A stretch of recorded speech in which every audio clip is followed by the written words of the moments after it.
Western Chapter 18, The Trackers. It was Flora Baumbach who braided Turtle's hair now, sometimes in 3 strands, sometimes 4, sometimes twinned with ribbons, while Turtle read the Wall Street Journal. Listen to this. The newly elected chairman of the board of Westing Paper Products Corporation, Julian R. Eastman, announced from London, where he is conferring with the European management, that earnings from all divisions are expected to double in the next quarter. That's nice, Flora Baumbach said, not understanding a word of it. Turtle gave the order for the day. Listen carefully. As soon as you get to the broker's office, I want you to sell AMO, sell SEA, sell MT, and put all the money into WPP, okay? Oh my. That meant selling every stock mentioned in their clues and buying more shares of the Westing Paper Products at a loss of some thousands of dollars. Whatever you say, Alice, you're the smart one. Flora Baumbach's hands were gentle. They never hurried or pulled a stray hair. Flora Baumbach loved her, she could tell. I like when you call me Alice, Turtle said, but I better not call you Mrs. Baumbach anymore because of the bomb scare, you know. Calling her Flora would spoil everything. Maybe I could call you Mrs. Baba?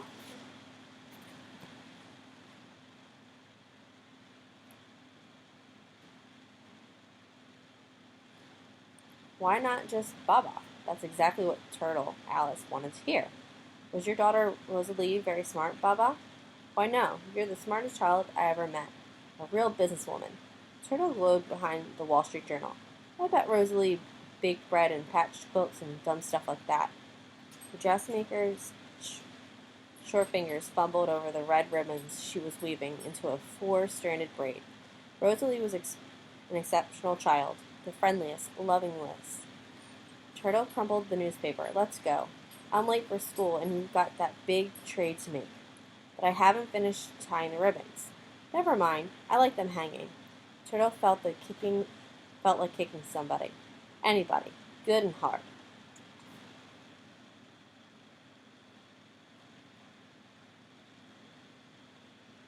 Sandy was not at the door when they left. He was in an apartment 4D, neatly writing in his patriotic notebook information gathered on the next air. Baumbach. Flora Baumbach. Maiden name, Flora Miller. Age, 60. Dressmaker. Husband left her years ago. Sends no money. She had a disabled child, Rosalie. Sold bridal shop last year after Rosalie died of pneumonia, age 19. Spends most of her time at the stockbrokers. Westing connection, made wedding gown for Violet Westing, which she never got to wear. Sandy turned to a fresh page, propped his feet on the judge's desk, and began to read the data supplied by the private investigator on Otis Amber. He laughed so hard he nearly fell off the tilting chair.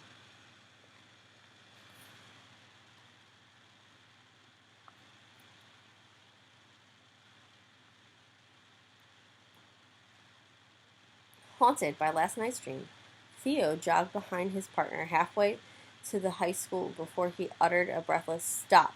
Doug, who stopped. Who lives in the apartment next to yours? Crow. Why? Nothing. How come he didn't know that? Because no one ever wonders where the cleaning woman lives, that's why. But he wasn't like that. Was he? Still, it must have been a dream. In the dream, the nightmare, Crow had given him a letter.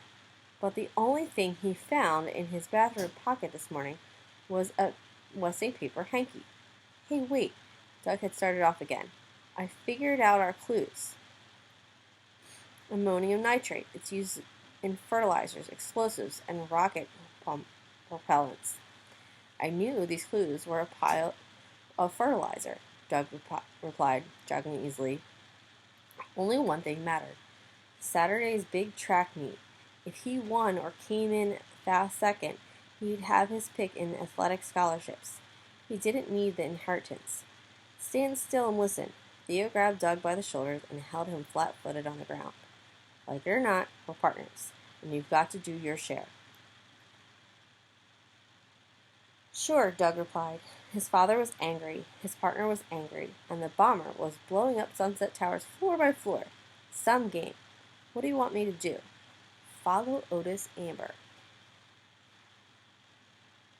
Head tilted back, Flora Bumbox squinted drops in her eyes, blinked, and stared again at the moving tape. HR 1,000, 42.5 shares, $42.50. WPP 5,000 at 39.25. BRY 27. TA 5 at 17.25. Z 5,000 at 27.25. WPP 5,000 at 39.5.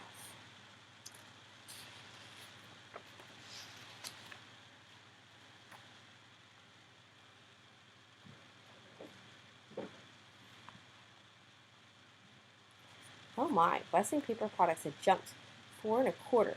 No, 4.5 points. Her eyes must be blurry from the medicine.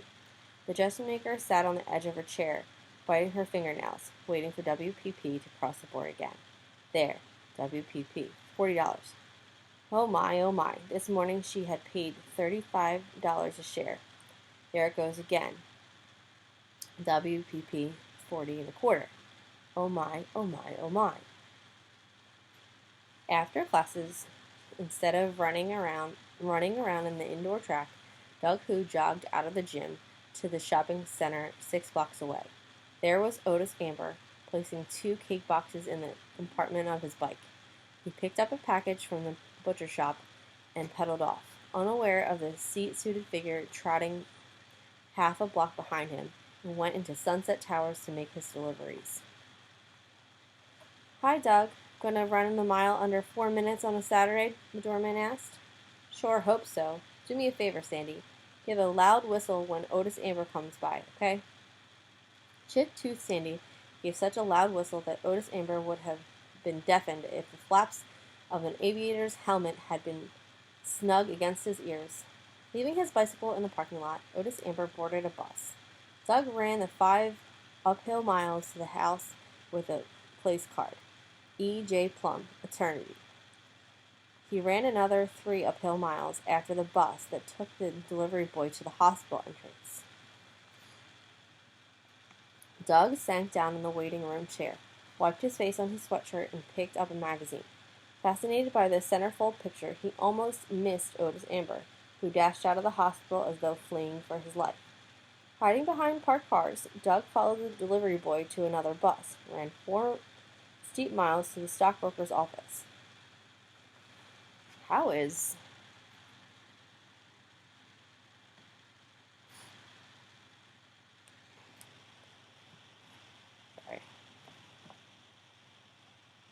it all roads go uphill? From the broker to the high school, from the high school downhill at least, back to Sunset Towers. The exhausted track star leaned against the side of the building. Thankfully, he was not a long-distance runner. I gotcha. Otis Amber poked a skinny finger into Doug's ribs. He cackled, handing the startled runner a letter. It's from the lawyer Plum. Says all the heirs gotta be at the Westinghouse this Saturday night. Sign here. With this last ounce of energy, he wrote Doug Hu, Miller on the receipt, then slid down the wall to a weary squat. Son Miller, his feet were blistered, his muscles sore. He could barely breathe. He might never run another step in his life.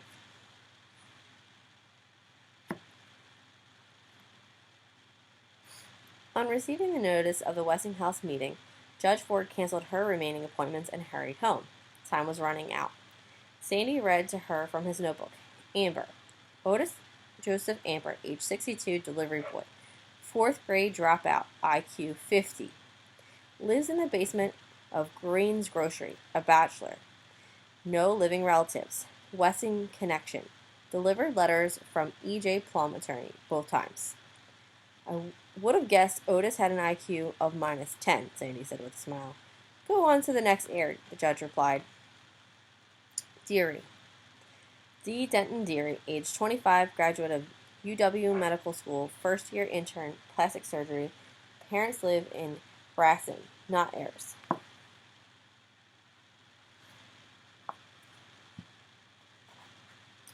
Westing connection, engaged to Angela Wexler. See Wexler's, who looks like Sam Westing's daughter, Violet, who was also engaged to be married, but to a politician, not an intern. That's awful. Complicated, I know, the doorman apologized, but it's the best I could do. Pulaski. Seidel Pulaski, age 50, education, high school, 1 year secretarial work, secretary to the president of the Schutz Sausages, is taking her first vacation in 25 years, 6 months saved up time, lived with widowed mother and 2 aunts until she moved to Sunset Towers, walked with a crutch even before she broke her ankle in the second bombing, now needs 2 crutches. She paints them. Westing connection? Unknown. Don't have any medical reports on her muscular ailment, Sandy reported. The nurse at Schultz Sausages said that she was in perfect health when she left on vacation. Strange, the judge remarked. A suspicious malady, no apparent Westing connection. Somehow, Seidel Pulaski did not seem to fit in.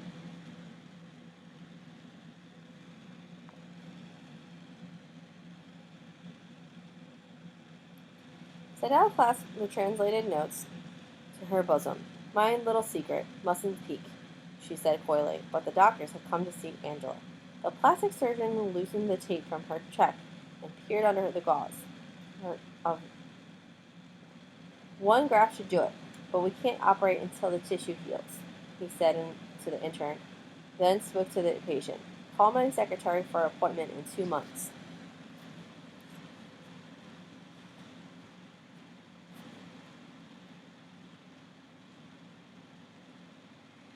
He strode out of the room, leaving Denton Deary to replace the bandage. I don't want plastic surgery, Angela mumbled. It still hurt to talk.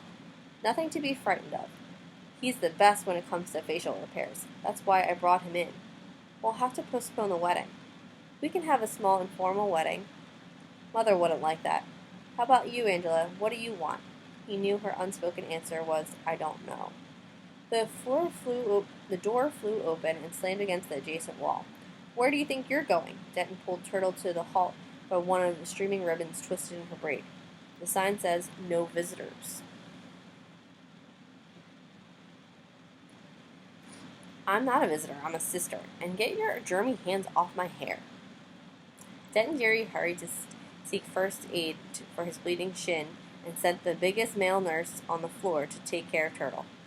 The same male nurse who chased Otis Amber out of the hospital for sneaking up on the nurse's aide carrying a specimen tray and shouting, boom. Turtle had time for one question. Angela, what did you sign on the receipt this time after position? Person. I changed mine to victim, Seidel said. Turtle paid no attention to the victim.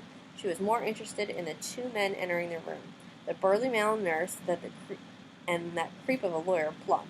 I gotta go. Don't say anything to anybody about anything. Angela, no matter what happens, not even to a lawyer. You know nothing, you hear nothing. She skirted Ed Plum, ducked under the outstretched, hairy arms of the male nurse, slid down the hall, scampered down the stairs, and out of the hospital. Hi, how are you? Ed Plum smiled at Angela, ignoring the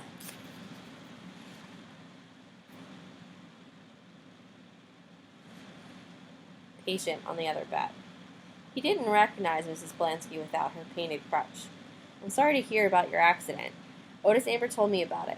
Just thought I'd drop in for a chat. The young lawyer who had admired the pretty heiress from the minute she had laid eyes on her did not have a chance to chat. Grace Wexler entered the room, saw the answer to the clues, Ed, Purple Fruit, the murderer, standing over her daughter, and uttered a blood-curdling shriek.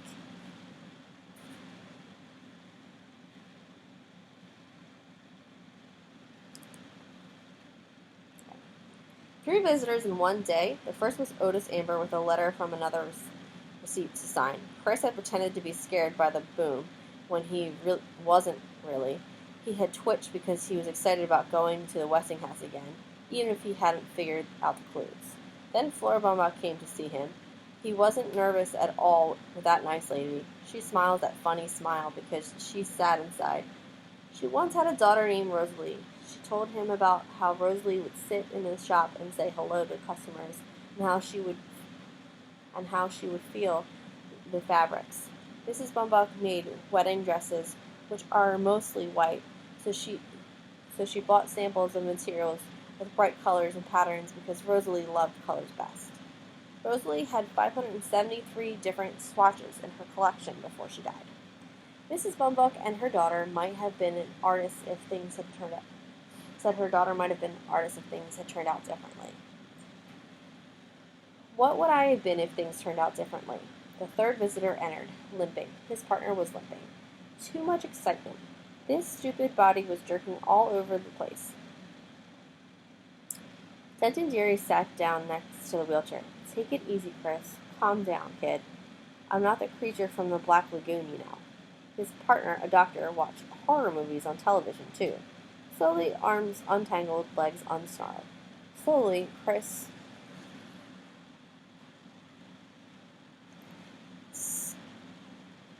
stuttered out his news. Flora Bumbuck felt so guilty about seeing their dropped clue that she told him one of her clues, mountain. But we mustn't tell Turtle. Don't worry, the intern said, displaying a bruised shin. Chris laughed, then stopped. Sorry. Mountain. Denton Deary thought about the new clue. If a treasure is hidden in a grain shed on the mountain plain, I sure don't have time to look for it. Do you? Let's forget the clues. I have something more important to tell you. Don't get excited, okay?